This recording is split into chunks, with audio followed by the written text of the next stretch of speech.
warahmatullahi wabarakatuh. Perkenalkan, kami dari kelompok 2A, Perlindungan Kesehatan Hutan, dengan dosen pengampu, Ibu Profesor Dr. Insinyur Sri Rahayu MP. Di sini akan mempresentasikan tentang infografis yang telah kami buat, yaitu gangguan biotik pada pohon bungur atau yang memiliki nama ilmiah Lagesormia speciosa. Pohon bungur ini terletak di Jalan Bhinneka Tunggal Ika, Universitas Gadjah Mada. Di sini izinkan saya memperkenalkan diri, yaitu Eda Kanayaka Suai dengan NIM 245355746 KT 10674 sebagai ketua kelompok. Dilanjutkan dengan rekan saya. Rizka Khairunisa dengan NIM 2453977 KT 10754. Ya.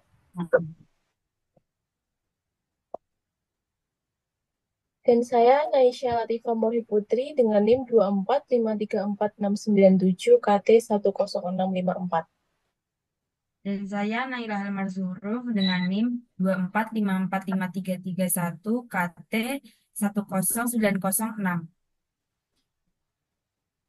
Dan saya Naila Amanina dengan NIM 2454063 KT 10773.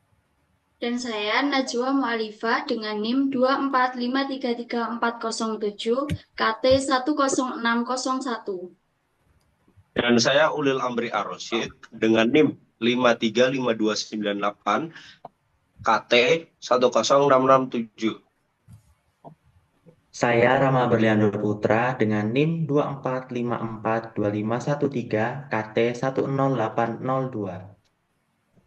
Dan saya Ninda Setia Putri Jatmiko dengan NIM 245397372 KT 10740. Di sini kami mengidentifikasi gangguan biotik yang terdapat pada pohon bungur, yaitu terdapat hama, benalu, dan penyakit. Yang pertama-tama adalah benalu.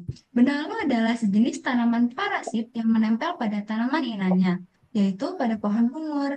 Contohnya adalah benalu jenis Pyrosia sp. Benalu ini merupakan tanaman sejenis epifit.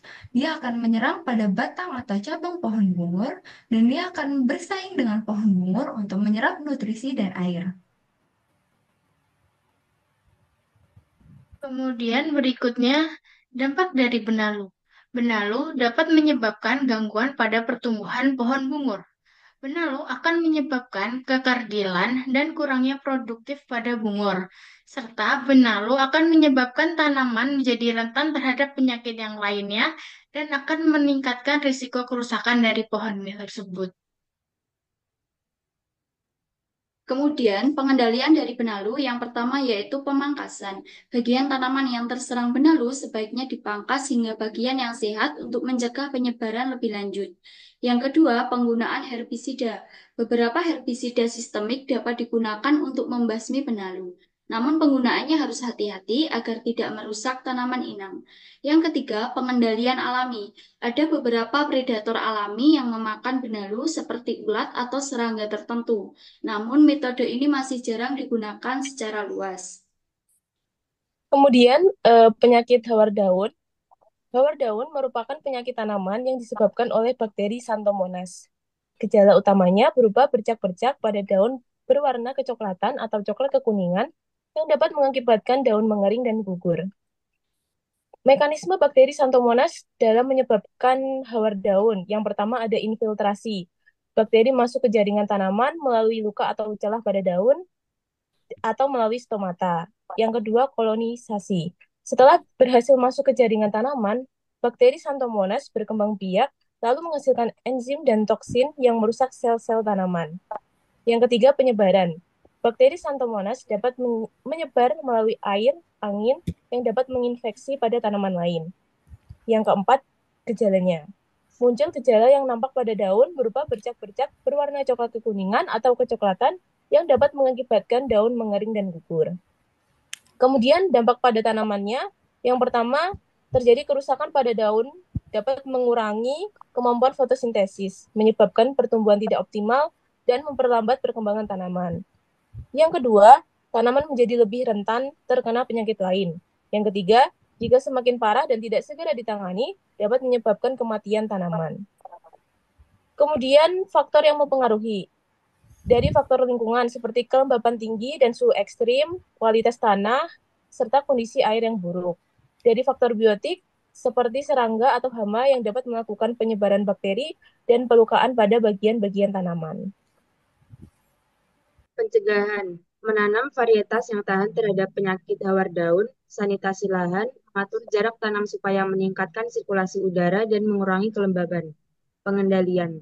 Menggunakan bakterisida yang sesuai, memanfaatkan musuh alami patogen, memangkas daun-daun yang terinfeksi untuk mengurangi penyebaran patogen, melakukan pengairan yang baik dan memberikan pupuk dengan nutrisi yang cukup untuk memperkuat ketahanan tanaman. Monitoring. Melakukan pengamatan atau pemantauan secara berkala untuk mendeteksi gejala penyakit sehingga dapat segera ditindaklanjuti. 2. Penyakit keriting daun atau Passalora perflexa. Keriting daun merupakan penyakit tanaman yang menyebabkan daun berkembang secara abnormal dan berefek pada struktur daun. Keriting daun disebabkan oleh virus keriting daun atau chlorovirus atau bisa juga karena stres lingkungan. Gejala utamanya berupa daun menggulung ke arah dalam dan mengering, daun menguning kecoklatan sampai menghitam, bentuk daun menjadi abnormal. Biasanya gejala sering terlihat pada daun muda atau pucuk daun. Mekanisme penyakit keriting daun menyerang tanaman adalah 1. Infiltrasi. Virus keriting daun masuk ke jaringan tanaman melalui luka atau celah pada daun atau melalui serangga penghisap, misalnya kutu daun. 2. Replikasi patogen. Setelah berhasil masuk ke jaringan tanaman, virus keriting daun memperbanyak diri. Yang ketiga, penyebaran. Virus keriting daun dapat menyebar melalui serangga yang dapat menginfeksi pada tanaman lain. Yang keempat adalah gejala. Muncul gejala yang nampak pada daun berupa daun menggulung ke arah dalam dan mengering, daun menguning kecoklatan sampai menghitam, bentuk daun menjadi abnormal. Biasanya gejala sering terlihat pada daun muda atau pucuk daun. Baik, selanjutnya yaitu ada dampak pada tanamannya akibat keriting daun. Yang pertama, kerusakan pada daun mengurangi kemampuan fotosintesis dan menyebabkan pertumbuhan tidak optimal dan memperlambat perkembangan pada tanaman. Tanaman menjadi lebih rentan terkena penyakit, dan yang terakhir, jika semakin parah dan tidak segera ditangani dapat menyebabkan kematian pada tanaman. Nah, apa sih faktor yang mempengaruhinya? Yang pertama yaitu ada faktor lingkungan, yaitu kelembapannya tinggi, suhu ekstrim, stres lingkungan, kualitas tanahnya jelek atau gimana, kondisi air yang buruk. Dan yang kedua, ada faktor biotik, serangga atau hama yang dapat melakukan penyebaran virus dan pelukaan pada bagian-bagian tanaman. Pencegahannya yaitu menanam varietas yang tahan terhadap penyakit keriting daun, sanitasi lahan, dan mengatur jarak tanam supaya meningkatkan sirkulasi udara dan mengurangi kelembapan.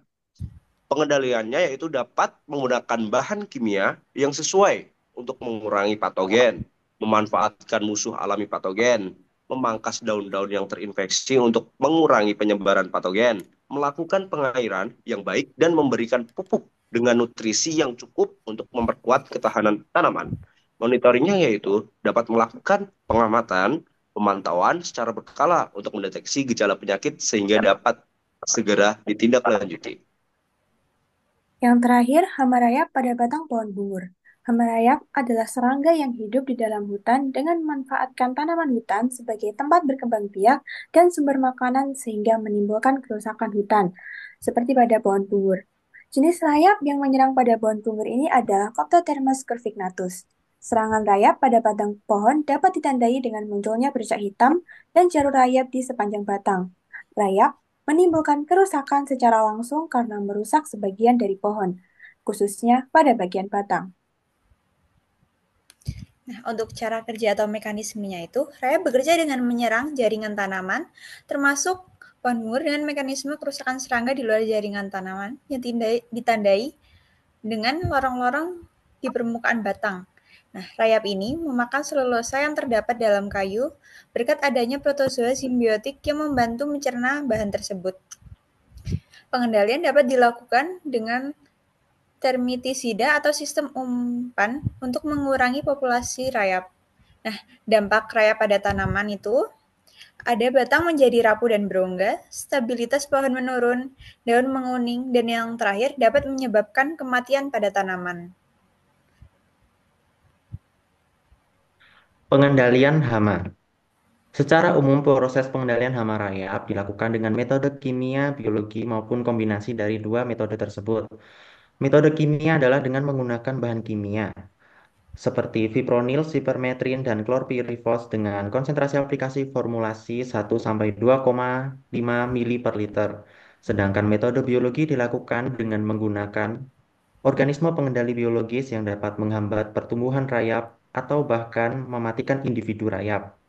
Contohnya adalah jamur Entomopathogen metarhizium.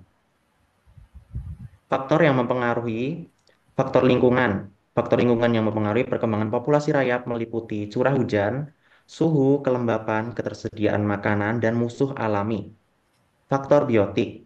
Faktor biotik yang mempengaruhi perkembangan rayap adalah ketersediaan tanaman yang kaya serat menarik rayap, kondisi kesehatan tanaman, dan kepadatan populasi rayap pada suatu daerah. Pencegahan, penanaman pada tempat yang memiliki sirkulasi udara yang baik dan jauh dari kelembapan yang berlebihan. Pengendalian, membersihkan pangkal batang dari kotoran sehingga tidak menjadi makanan rayap. Monitoring, melakukan pengamatan atau pemantauan secara berkala. Oke, mungkin itu merupakan slide pertama dari infografis kami dan berikut adalah slide kedua dari infografis kami yaitu berupa dokumentasi kegiatan yang telah kami lakukan pada tanggal 9 Oktober 2024 di hari Rabu, lokasinya di Jalan Bhinneka Tunggal Ika. Mungkin sekian yang dapat kami sampaikan. Wabillahi taufiq wa hidayah. Wassalamualaikum warahmatullahi wabarakatuh.